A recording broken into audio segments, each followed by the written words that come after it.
و میخوای فقط با 3 تا حرکت از این تبدیل بشی به این، به چالش 60 روزه داشته نمی خیلی خوش اومد.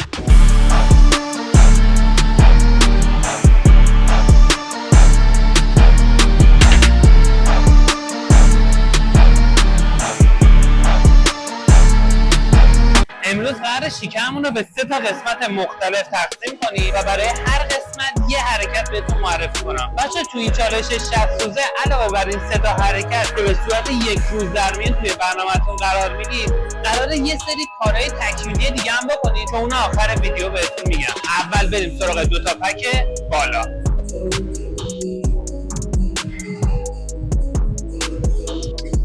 نه واقعا فکر کردی جدی میخوایم دراز نشست بریم؟ یعنی لیمتر از این حرکت دراز نشست دیگه نداریم. خواهشاً نیشی تو باشگاه دراز نشست بذاره. هر کی داره دراز نشست میزنه یه قدم ازش فاصله بگیره. میخوایم کرانچ بزنیم واسه 2 تا پک بالا، ولی نه اونجوری که همیشه میزنیم. بعضی دوستان میبینم که اینجوری میزنن کرانچو و دیگه مطمئنن که دیگه از این حرکت بهتری نیست. اشتباه میکنم. دسته که یه خورده بالا عقب‌تر میگیری این شد حالت دستا.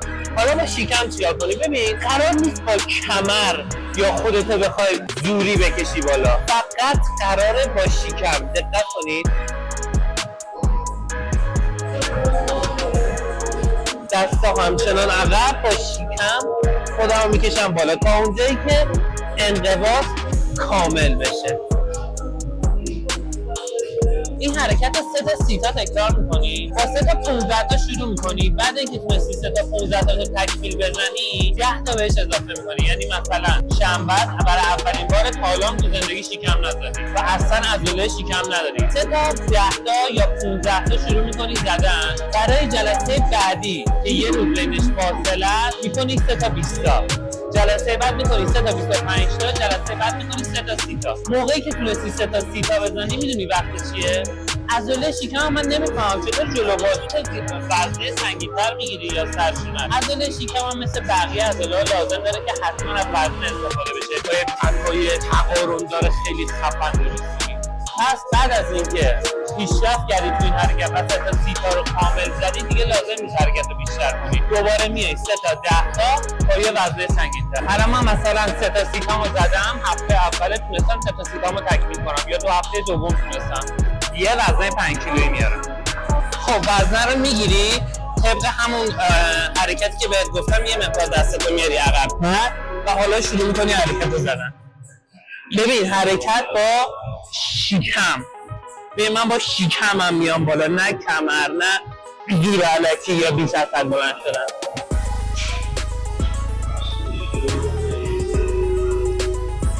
این سری 3 تا 10 تا که با وزن زدید میکنید یه 3 تا 15 تا، ولی دیگه 15 قرار نیست بشه 20 25 یا 30.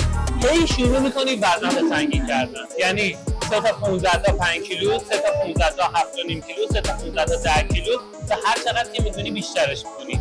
فقط همین حرکت کافیه. من امروز 2 تا پک بالامو تمرین دادم. میریم سراغ پک وسط. حرکت بعدی که من خیلی دوست دارم کراسوور سیمکش با تنابه. خب این حرکت رو به طرق مختلفی میزننش. یکی شما میتونید اینو ببینید تو باشگاه، برعکسش. حالا به نظرت کدومش بهتره؟ راستش بخوای هیچ کدومش بهتر نیست. یه دونه از این متا میاری، متا که آوردی شروع میکنی اینو میذاری پشت کلت اینجوری میزنی. این روش احمقانشه. روش درستش چیه؟ روش درستش اینه که این تنابو میگیری میاری جلوی صورتت، باسنتو قفل میکنی، باسن تکون نمیخوره، نگاه کن ثابته. حالا با شکم، ببین میخوای شکمت رشد کنه باید حرکات با شکم بزنی نه با کمر. یعنی من اینجوری نمیکنم،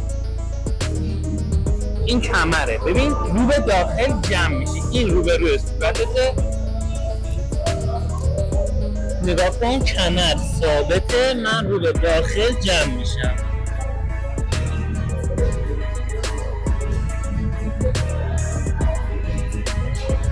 نکات تکمیلی راجع به این حرکت 3 تا 15 تاست. خب همونطور که میدونی کراس وزنه داره، تو انقدر زیادش میکنی که اون وزنه رو بذاری روی آخر.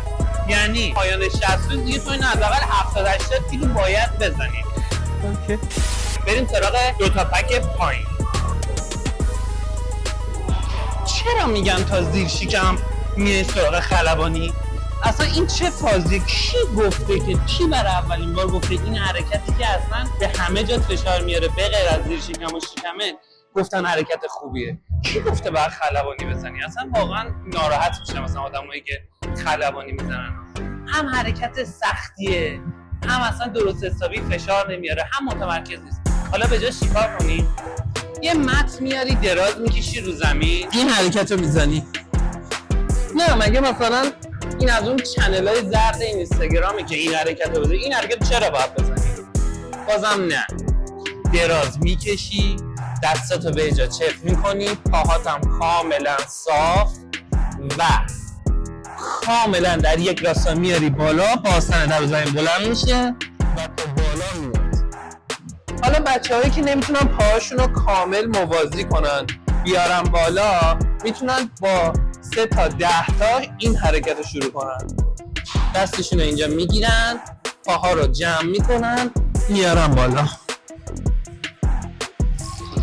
اینو فقط تا زمانی میزنی که بتونی پاهاتو کامل صاف کنی، مگر نه این فقط یه حرکت کمکیه که حرکت اصلی رو بزنی، نه که کلا این حرکت رو بزنی. 3 تا 10 تا شروع میکنی، پا جمع میزنی، بعد 3 تا 15 تا، 3 تا 20 تا، 3 تا 30 تا. وقتی که 3 تا 30 تا تونستی شروع میکنی آقا 3 تا 5 تا پاهاتو کامل صاف میکنی میاری بالا. 3 تا 10 تا، 3 تا 20 تا، 3 تا 30 تا. موقعی که تو بتونی پای صاف کامل، پای صاف با تمرکز 3 تا 30 تا بزنی، سیکس پکات بیرونه.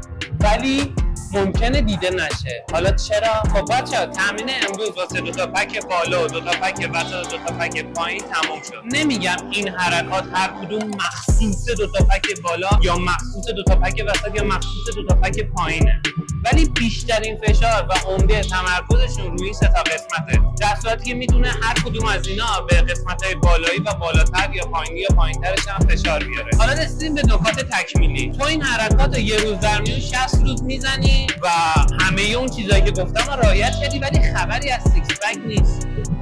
این وسط اینجوری هم نیستش که تو فقط این حرکات رو بزنی و بترکونی. نه، تو با این حرکات مطمئن میشی که عضلات کورتو ساختی. حالا وقتشه که یه رژیم خیلی خفن بگیری. حالا رژیم خفن یعنی چی؟ یعنی که بچه‌ها من معمولا خودم هر وقت که میرم توی کات یا شاگردام میرن توی کات هیچ وقت بهشون پیشنهاد نمیکنم که همه چی رو قطع کنید. بچه‌ها اگه سیکس پک میخواید فقط قند و گلوکوزتون رو قطع. قند و گلوکوز یعنی آب هندونه هم آره، یعنی قند میوه هم آره. یعنی قند منظورم مثلا قندی که با چای میخوری نیست. هر گونه مواد غذایی که دارای گلوکوز داره قند رو باید قطع کنید.